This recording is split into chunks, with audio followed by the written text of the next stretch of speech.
Hey, Irene. Hey, Elon. It's been a long time. Yes, it has. That was very exciting to be in Boca Chica. You always live up to your promises about exciting times with SpaceX. Yes. Punctuality is not my strong suit, but I do deliver in the end. Yes, you do. Excitement was guaranteed and it was delivered. Exactly. I mean, yeah, we just get right into it. So I think probably people will have enough time to get on, or hopefully. So yeah, as basically the outcome was roughly in the sort of what I expected, and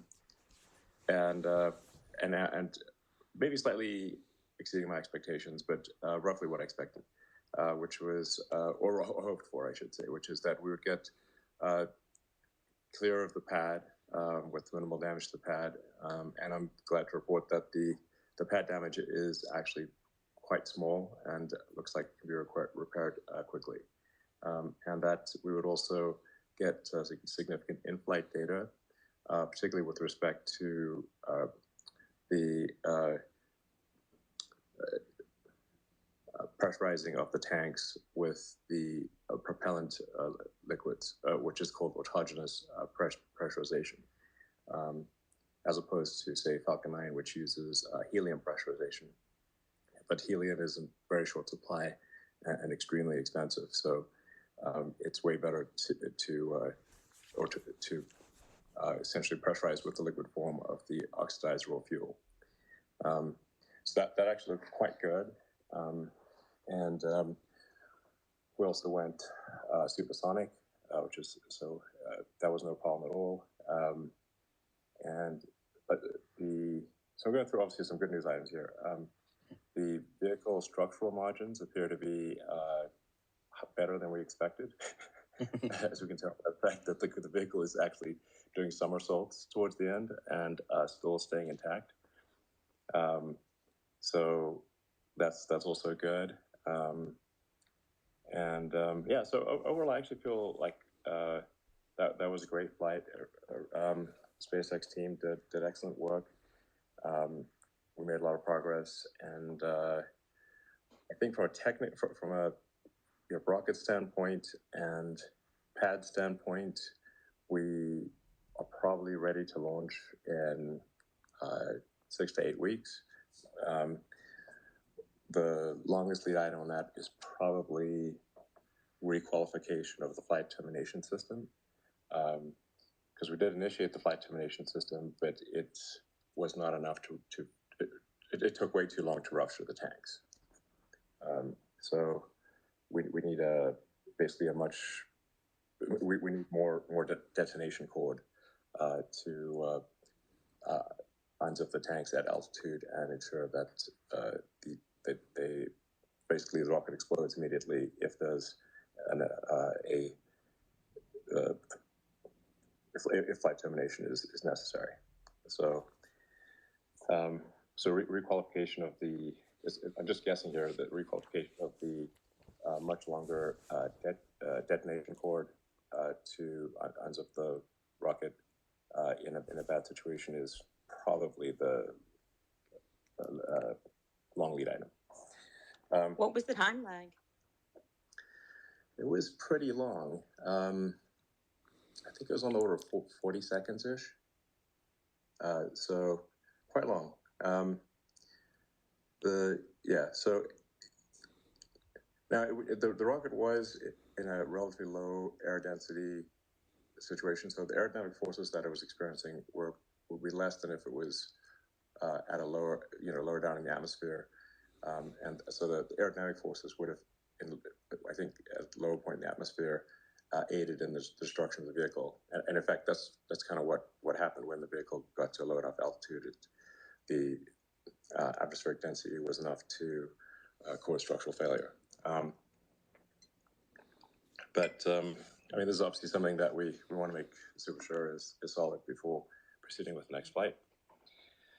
Let's see. I'll go through a bunch of notables. So we We actually at liftoff. There were 3 engines that we chose not to start, essentially, or that hit aborts. And so we actually lifted off with 30 engines, which is the minimum number of engines. Those engines did not explode, but they were just the system didn't think they were healthy enough to bring them to full thrust, so they were shut down. Then at T plus 27 seconds, engine 19 lost communications, concurrent with some kind of energetic event that liberated the outer heat shield from the engines 17, 18, 19, and 20 area. You can see this on video, actually. And by the way, if people have basically think that maybe something different from this occurred, that would be interesting to, because I know some people have looked very closely frame by frame at video, but this is the SpaceX best assessment after a week. Anyway, so something bad happened at T plus 27 seconds, because engine 19 lost all communications, and some kind of explosion happened to knock out the heat shields of engines 17, 18, 19, and 20. And the visible fires seen from the aft end starting after this event and continuing through flight. The rocket kept going, though. At T plus 62 seconds, we see additional aft heat shield damage near engine 30. However, the engine continues to run. And then at T 85 seconds is where things really hit the fan. We see engine 6 with loss of communication to thrust vector control. Roughly from this point onwards, we lose thrust vector control of the rocket, so we lose steering at T plus 85 seconds. And was that engine 6 that kept trying to relight too? Possibly. It looked like, I don't know. Was there one that one looked like in footage like it just kept attempting to relight over and over, which is pretty wild to see. I don't think I've ever seen that before. And it was one of the center-ish engines. That's interesting. Okay, we do have relight logic in the center engines, but not in the outer engines, I believe. So basically, landing engines have relight logic. The perimeter engines don't. So that's entirely possible. Although, if the engine is detecting significant issues, it should not be going into a relight cycle. What's your best guess as to what caused the initial engine issues? And then I guess it cascaded after that, but what do you think happened?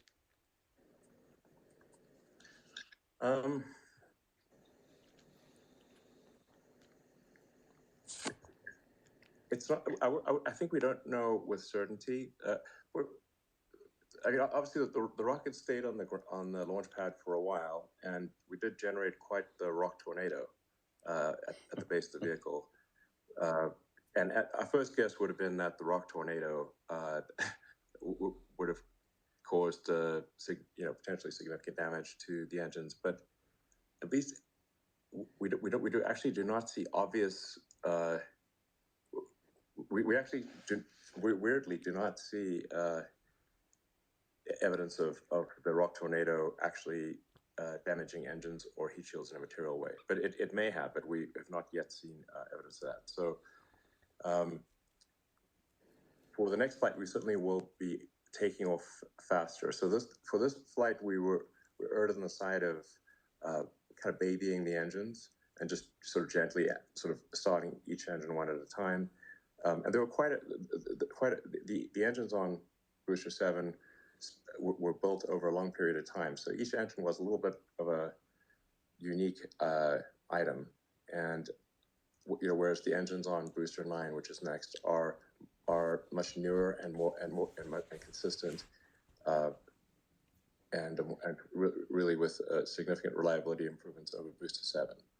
So I think we'll see a much more robust engine situation with Booster 9. The heat shield, both, or I should say the shields, which are both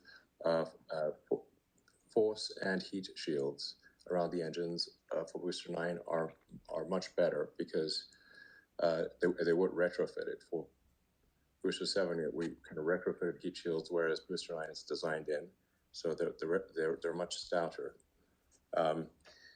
Will you be doing something with the Raptor chill system on the on Booster 9 differently than what you did with 7?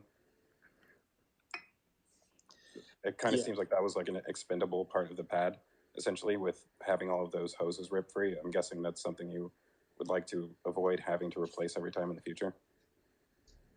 Yeah, over time, we're definitely, it needs to be like a rapid reflight capability, so there can't be any expendable items over time.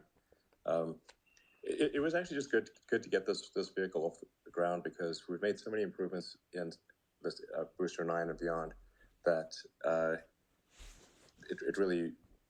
we really just needed to fly this vehicle and then move on to the much improved Booster 9 and later ship designs. So, but the thing that we want to make sure of probably most with the next flight is that we do not have that any kind of central nexus that controls that affects multiple engines is extremely robust and with extra shielding, so that we don't have a sort of a single point that can take out multiple engines, and for sure we don't want a single point that can take out thrust vector control, which is engine steering. So the range of detail we can go into here is like sort of level 9 rocket wizardry all the way to how do rockets work. Understood. Can I try again? Sure. I can confirm that we have all been doing a massive amount of speculation out here, and I guess one of the big points that a lot of us have been wondering is related to stage separation. So yeah. I guess the two-part question, like what actually triggers second stage ignition, and also the second part of that question, did Ship 24 attempt to light its engines after the destruction of Booster 7? No, it did not. When flight termination is executed, it's executed on both. So the ship currently does not attempt to save itself. Arguably, maybe it should. That's a good point. Yeah, it's crazy. It looks like the engine's lit after the booster let go and after the booster finally blew up. Like there's what looks like engine ignition. Pretty wild. That has not been reported to me in the data reviews. That it's not impossible, but it's not been reported to me. That is certainly not what the ship should be doing after a termination event. So, but the big things that are like important for the next flight are ensuring that thrust vector control, we don't lose thrust vector control. So sort of isolation of thrust vector control, which with the Booster 9 is a lot easier because we use electric motors to steer the engines as opposed to hydraulic actuators where you've got a common manifold between the hydraulic actuators. So if you lose hydraulic pressure, if you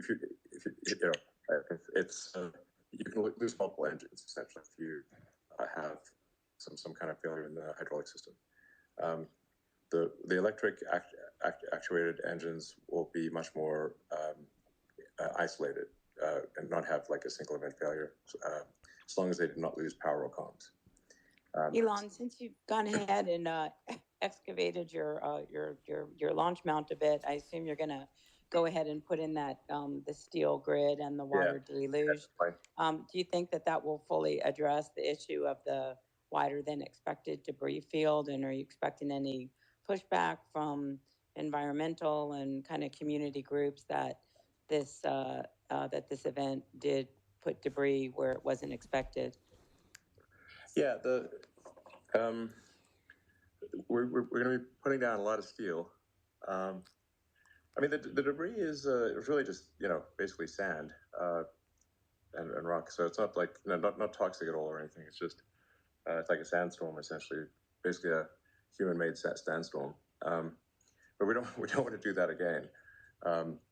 So we were going to be putting down a very strong steel sandwich that it's basically a water jacketed sandwich. That's 2 layers of thick, very thick plate steel that are also sort of perforated on the upper side, so that you have what is basically a massive, super strong steel shower head pointing up.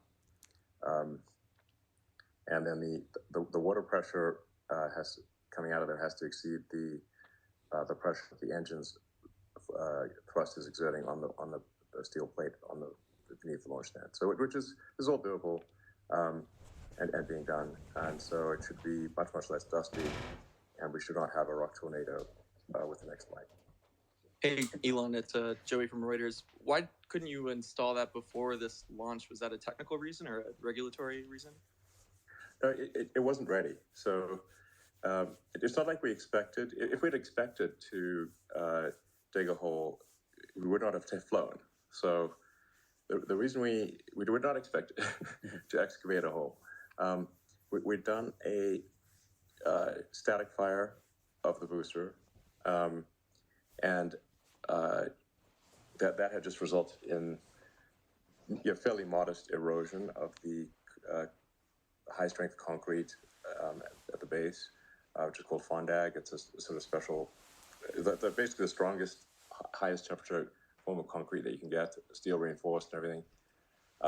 And so we thought it would be fine for one launch. We would erode some amount of the concrete, but that it would be fine. We certainly didn't expect to effectively what looks like when we went up to full thrust, probably shattered the concrete. So is it possible that the base layer failed first and not the actual fondag layer on top? It is. So we are getting into some amount of speculation here, but it's one of the explanations, and one of the more probable explanations is that when we went up to full thrust, that we may have compressed the sand underneath the concrete to such a degree that the concrete effectively bent and then cracked. That is a leading theory. But as I said, we definitely want to not have that gain, and fondag was never our long-term goal. We thought it would just be fine for one launch. We'd erode some fondag, just as we did with the booster static fire, and then for the next launch, we were going to put in the sort of steel, the mega steel pancake. This thing's a beast. It's like.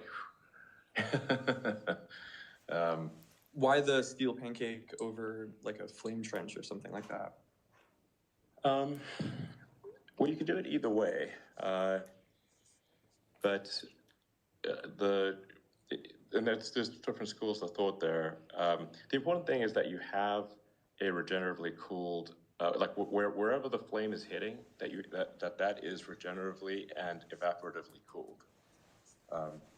So what you'll see is quite a big steam cloud, but not a dust cloud.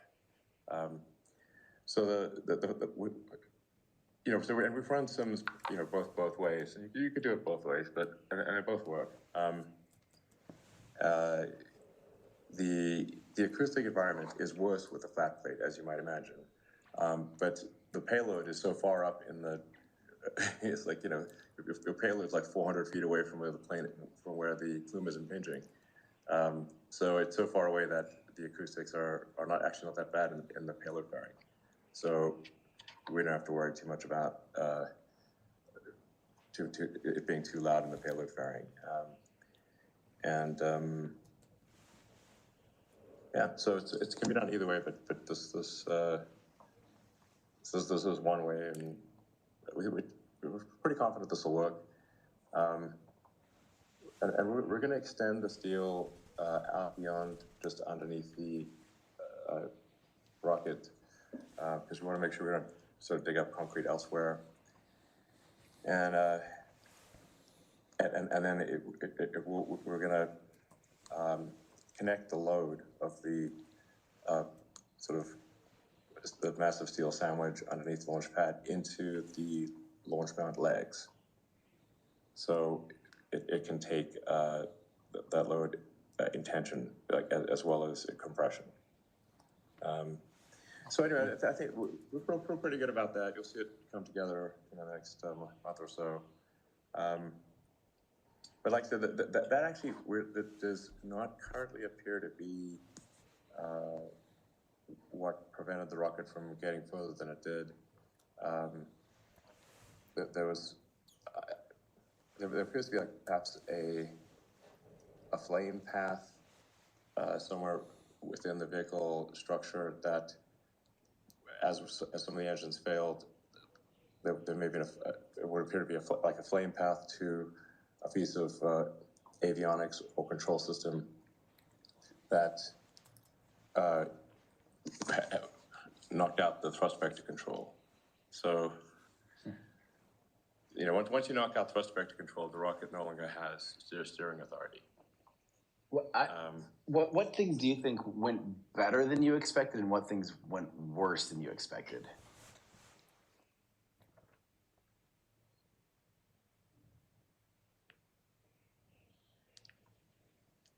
It was pretty close to what I expected. At least for this flight, it was pretty close to what I expected. I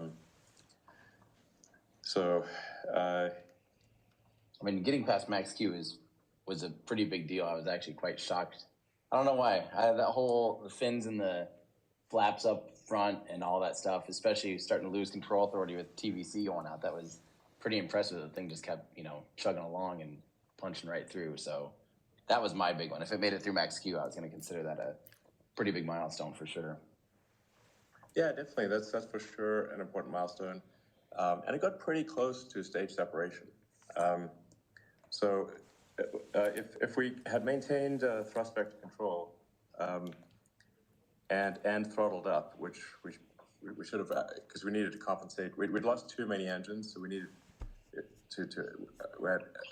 we should have throttled up the remaining engines to make up for the missing ones. But if we'd not lost, if we throttled up the remaining engines and maintained thrust vector control, we would have made it to staging, which would be cool. So, so that's our goal for the next flight is make it to staging and hopefully succeed in staging and get to orbit. So I think we've got a decent shot of getting to orbit with the next flight. Did the booster command separation, like, did it actually try letting go of Starship and it just couldn't because of something, or did it not even get that far in the program? No, unfortunately, did not get to the point where it would do separation.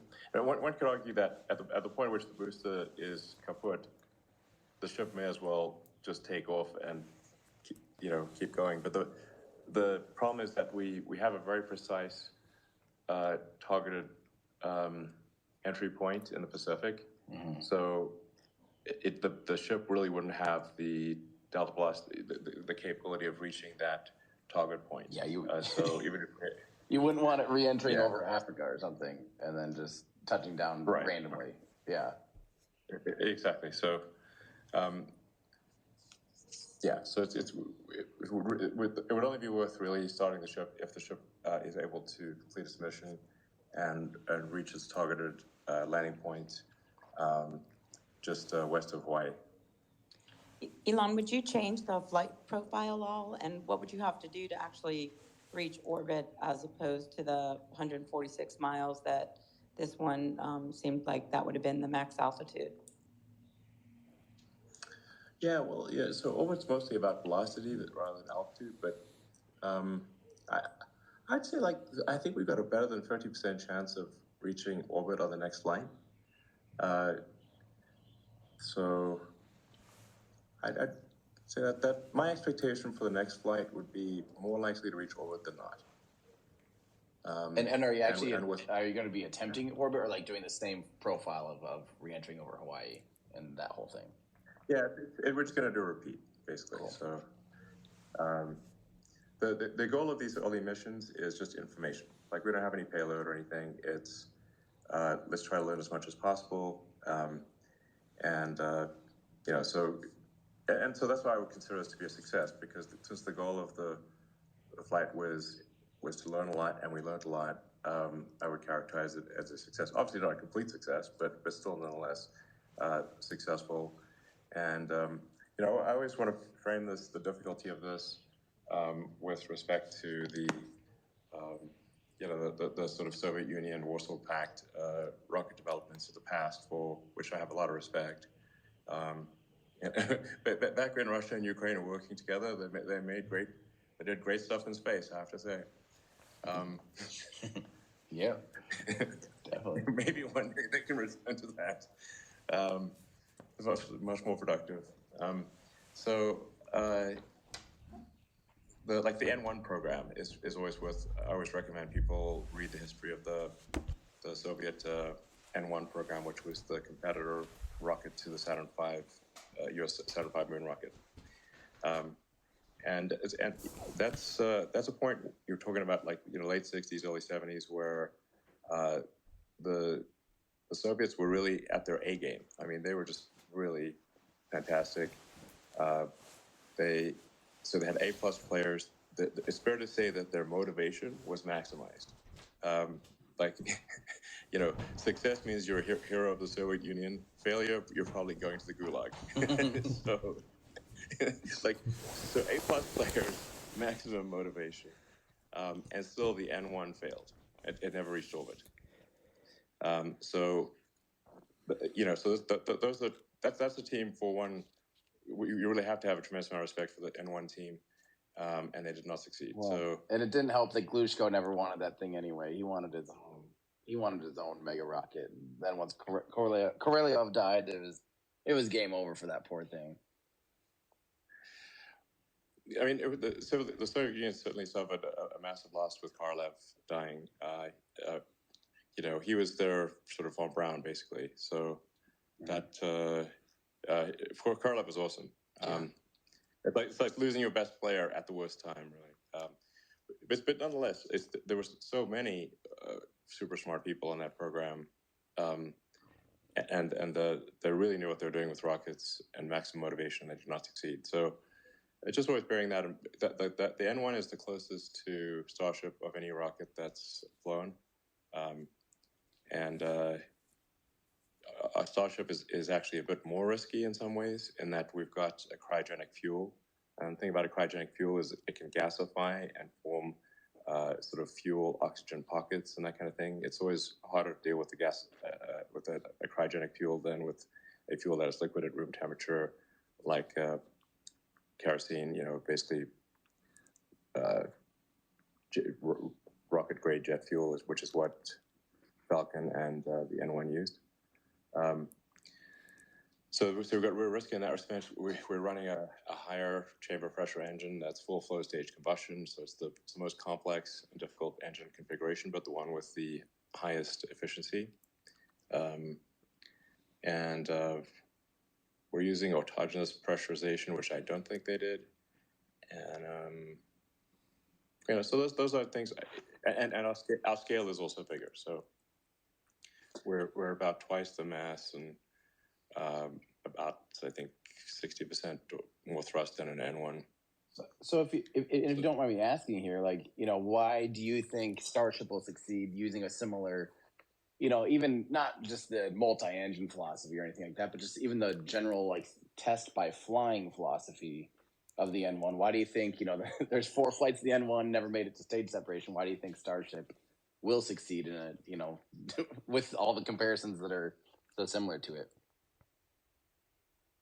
Well, we do have a production line that if it takes us 10 flights, we'll do it.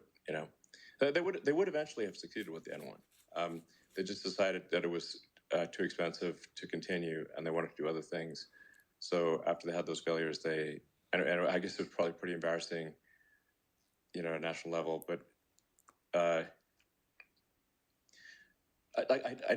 do think that the Starship design, If you've got a rocket with a lot of engines, as we do, if you have extremely good engine isolation, so that if an engine fails, it does not cause a failure of neighboring engine or the stage itself, you have a very robust design. Because then, if you lose one of 33 engines, that's a 3% thrust loss. It's not a big deal. But if you do not have good engine isolation, and an engine failure can domino to other engines or to parts of the stage, then you have an extremely unreliable design. So that's why with Booster 7, but especially Booster 9, we've gone to so much trouble to isolate the engines. And so if one engine goes wrong, it does not knock out other engines or damage the rest of the stage. Yeah. So I think when all is said and done, this will be an extremely reliable design. But it's absolutely fundamental to achieve engine isolation. Elon, do you expect HLS to be Starship HLS to be the long pole for Artemis 3? No, I definitely don't. I think we will be the first thing to really be. I think we will be that we will not be a limiting factor at all. Elon, how much do you expect to spend in this kind of prototype development phase before one of these starships actually starts flying real payloads, whether Starlink or otherwise? And how many kind of tests are you targeting before that? Well, I'm hopeful we can get 4 flights out this year, maybe 5. And we should be. I would be surprised if we exit this year without getting to orbit. I'd say it's not 100% probability, but I think we've probably got an 80% plus probability of reaching orbit this year, and I don't want to tempt fate here, knock on wood, but I think close to 100% chance of reaching orbit within 12 months. The thing to bear in mind is SpaceX is actually quite good at production. So extremely the best in history of any rocket maker with production. We're making a Falcon 9 upper stage, which is a large complex machine, every 3 or 4 days. So and a Raptor every day right now. Yes, we're capable. We're actually slowed it down slightly because we've got more Raptors than we know what to do with. So we're actually focusing a bit more on the Raptor side on upgrades, mostly to improve the reliability and robustness of the engine.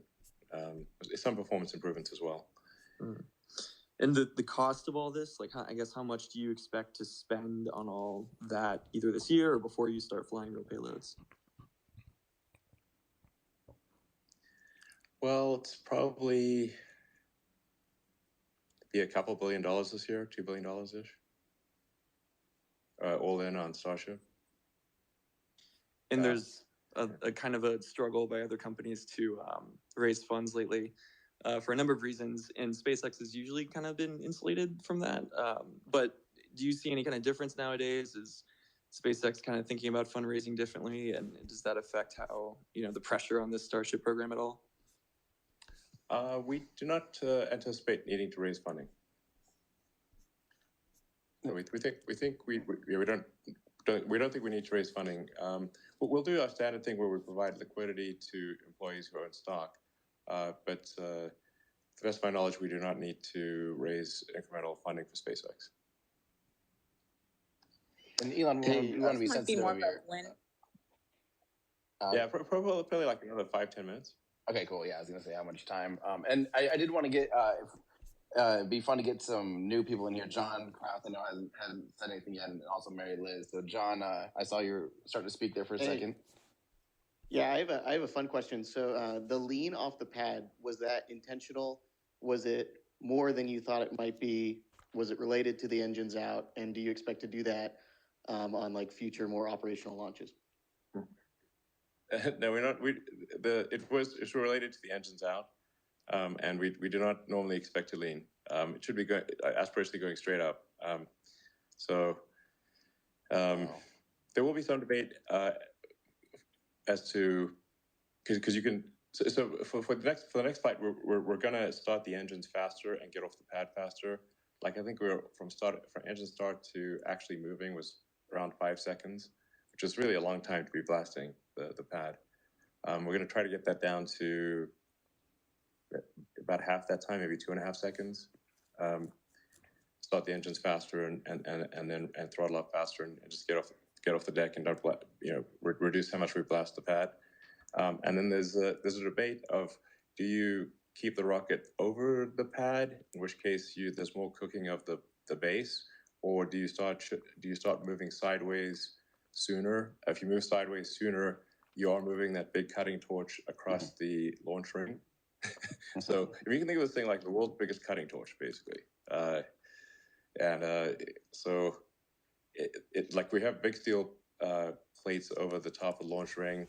But I think, depending on how close the engines are, they erode that steel at a roughly, and I think half an inch to an inch per second of high strength steel is eroded by the cutting torch.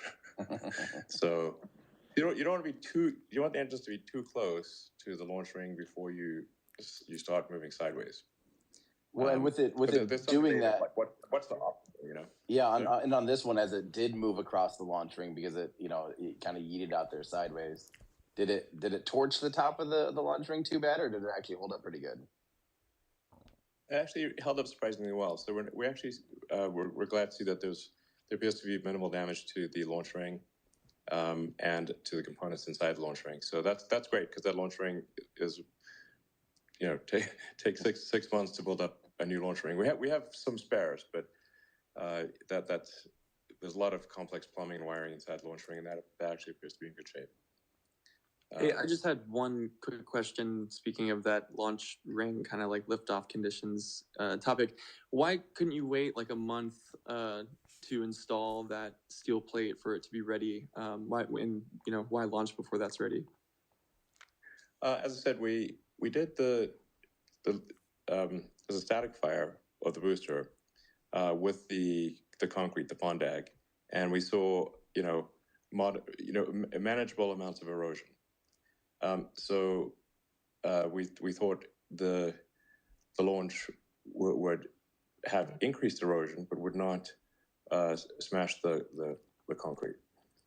So it was not our expectation to smash the concrete. We did not think that would occur based on the data we saw from the static fire. If we thought that would occur, then we would have waited for the steel. The steel was really meant is intended to be have a launch pad that requires minimal, basically no refurbishment.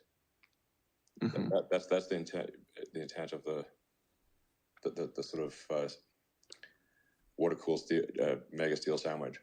Mm-hmm. And was the communications blackout the reason the staging event didn't happen, or was it because it just didn't get to that point and started tumbling before?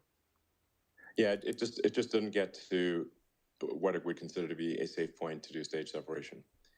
Now I should point out, like, stage separation itself is a dodgy thing, and many a rocket in the past has failed at stage separation. So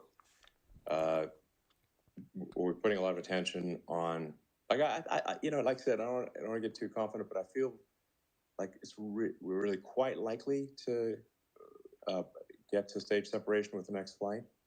And so then we want to make sure that we actually execute the stage separation, because it is different from Falcon. So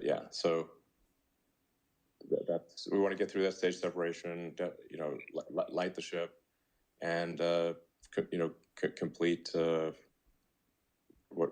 almost a full orbit.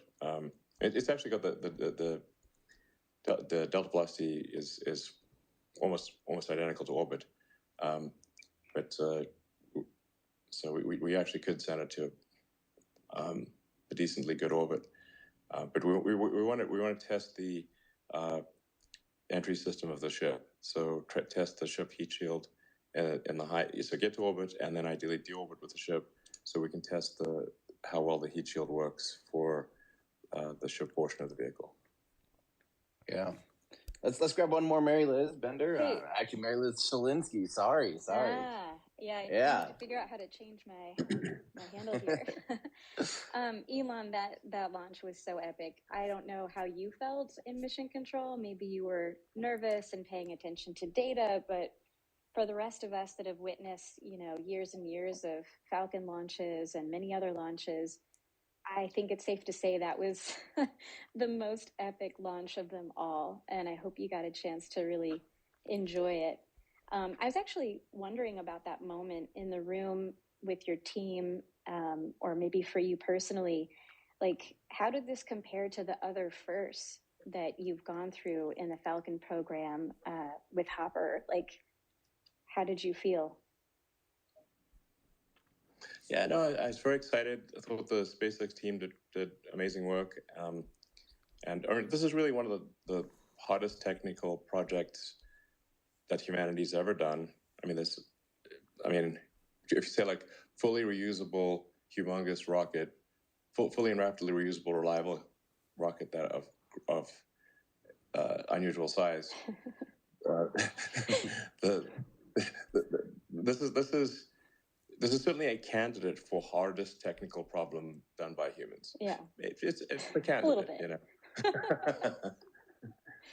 So I think the team's done excellent work on a very hard problem, and I think I'm upbeat about the next 12 months. I think we're going to get to orbit, and then it'll probably take us a few more years to achieve reusability on a regular basis, where we bring the booster back and bring the ship back, and where it gets it'll take a few years to get to where Falcon 9 is today, where it is now quite normal for the rocket to land.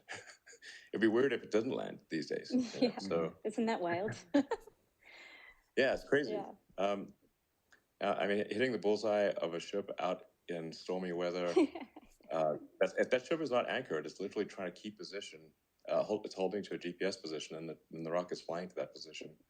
It still manages to hit the bullseye in a storm. You guys make it look so easy. It's crazy every time to watch that happen. Yeah. Well, like I said, it's a testament to the awesome team. And it is Elon, funny. this will just be my. Sorry, I just had one more question. There's a lot of opposition from these environmental groups in the area over the debris, and I just wanted to kind of get your reaction to that, since some didn't expect the debris to go as far as it seemed to go. And if there is a legal challenge in court, either against SpaceX or the FAA, how would SpaceX respond, and what would that do to the timeline? Yeah, I think, if you say like for practical purposes, I think like you if you were to say like at this point, like, look at an aerial picture of the area, and apart from the area around the launch stand, tell me where things are damaged. It's actually, I think you can't even see it at this point. So it's not like the rocket uses non-toxic propellants, and so it did scatter a lot of dust, but it's to the best of our knowledge, like, there has not been any meaningful damage to the environment that we're aware of. And to be honest, I was out there at the pad 2 days after. There's a huge storm on Saturday, like 70, 80 mile an hour winds.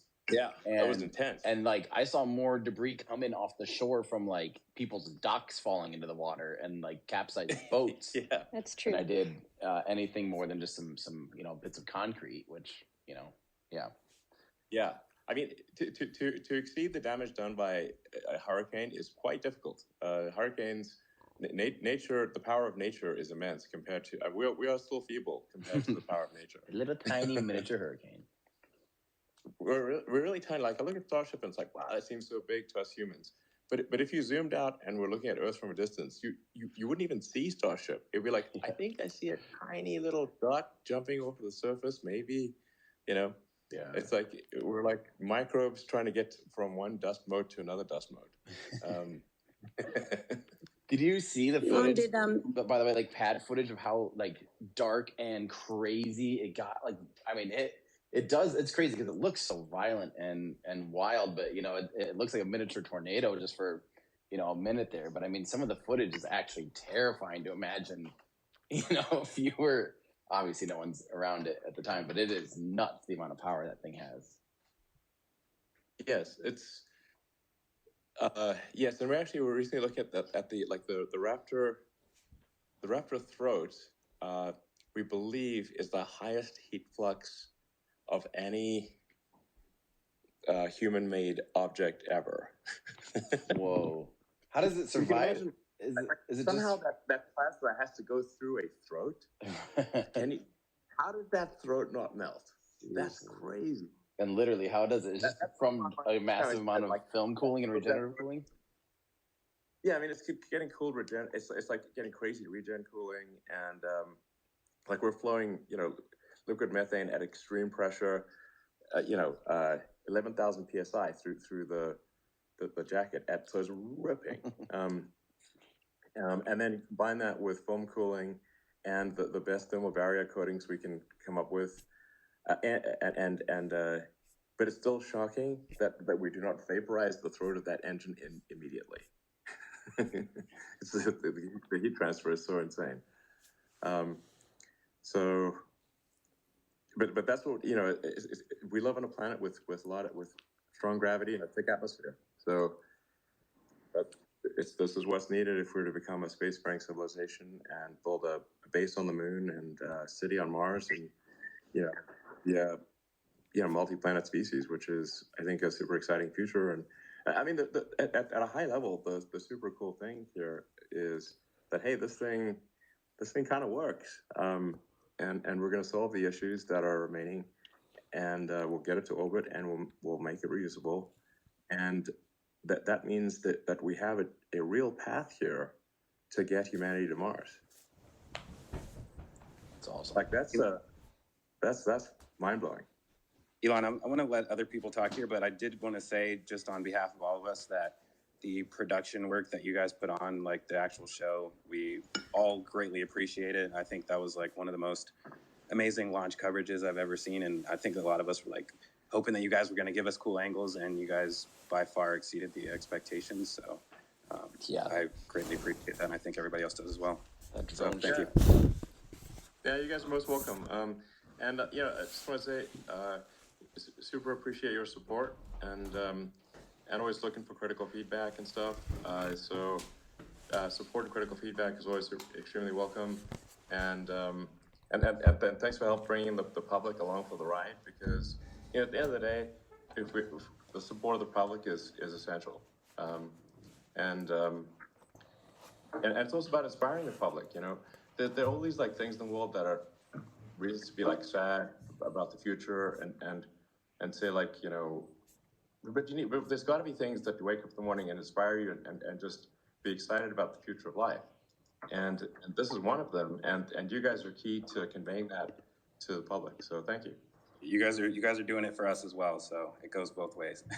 Hey, Elon, just a quick question. Chris from NSF. Are you looking to fly with Booster 9 and Ship 28 for this next flight?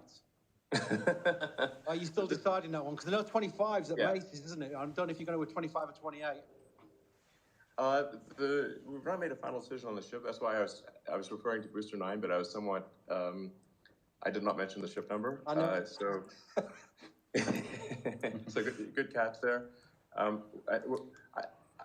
think we'll probably make that decision this week. But I think we do want to bet on success in the sense that if we get to orbit, it would be super helpful to try a deorbit and see how well the ship heat shield works. And because we need to maintain control in hypersonic high heating regime, then get through transonic, and then maintain control all the way through a very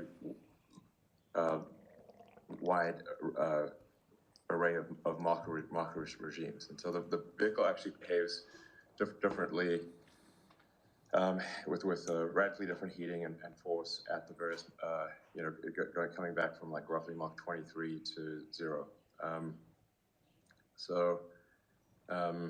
Yes, we do. I think we want to have that option. So I think we'll put a ship on that gives us that capability. But we haven't decided exactly which ship number it should be.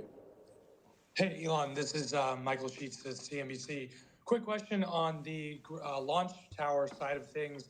Have you cataloged the damage to the equipment? I mean, it looks like some of the tanks were hit by debris and there's quite a lot scattered around. Do you know, could you give us like a rundown of what you guys need to replace versus repair?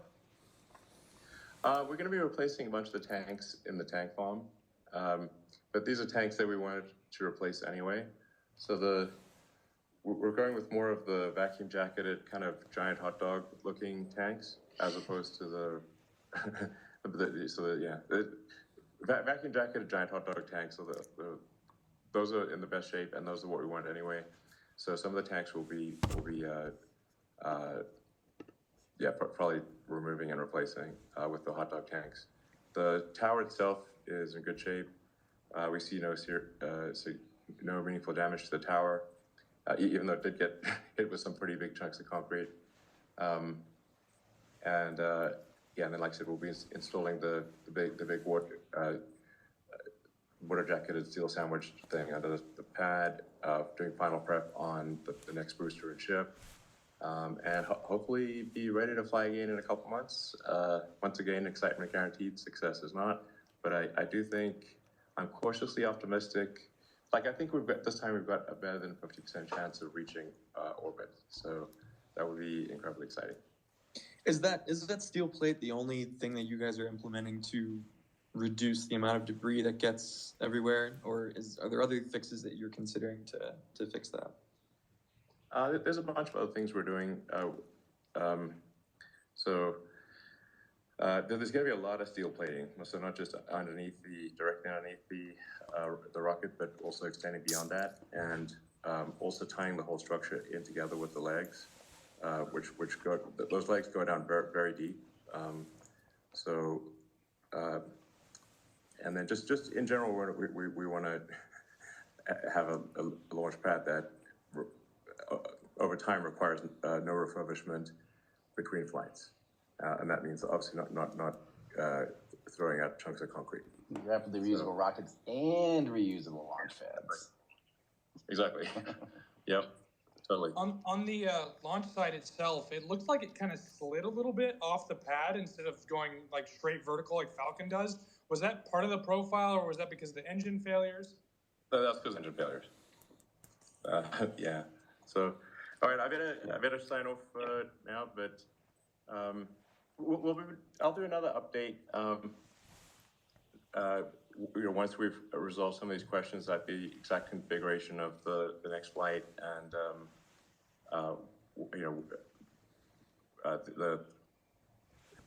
the upgrades to the launch pad and anything else. So probably in about 3 weeks-ish, I'll do another update and kind of let you know what we learned. As always, I try to be like, tell people like the good, the bad, and the ugly. So, so that it's like we would tell you our, dumb things that we've done, and maybe some things that we think are pretty smart, and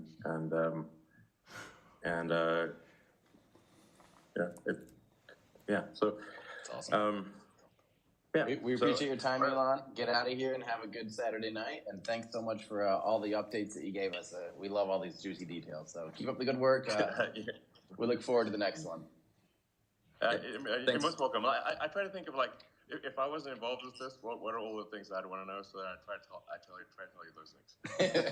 It shows, and we appreciate it. It's awesome. You're welcome. Thanks, everyone. Thank you. Good night.